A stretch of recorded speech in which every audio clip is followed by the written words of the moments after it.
خدای با امید تا اولین کلیپ یوتیوب بنده.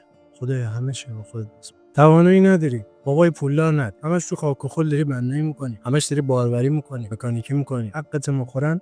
هر اتفاقی برات رو افتاده بر ما افتاده. بنده‌ای رفتم، کارگری رفتم، باروری رفتم، 3-4 سال گشتکار همزمان کار کردم. انقدری از دل مایه گذاشتم که فردا روز بهم گفتن تو وظیفت. عکاس دوره هرم بودم، عکس بگیرم بفهمم. کاری بود که وظیفه‌ام نبود.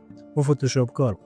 عکس میچسبوندم، عکس میگرفتم، قاچالداری میکردم، مشتری کشی میکردم، عکس‌ها رو میآوردم از چاپخونه. روز بحثم شد. گفتم بابا ما فلان کار ما دارم انجام بدم. وظیفته. از این چیزا واسه هممون پیش میاد. چرا اینجوری؟ چرا ما بدبختیم؟ چرا فلان؟ تکرار نکن. هر چی بوده شخصیتی رو ساخته که الان میتونه ادعا کنه که آقا من اگه از صفر شروع کنم دوباره میسازم. کم نیا. اصلا این چنل انگیزشی نیست. برام یکم رفیق.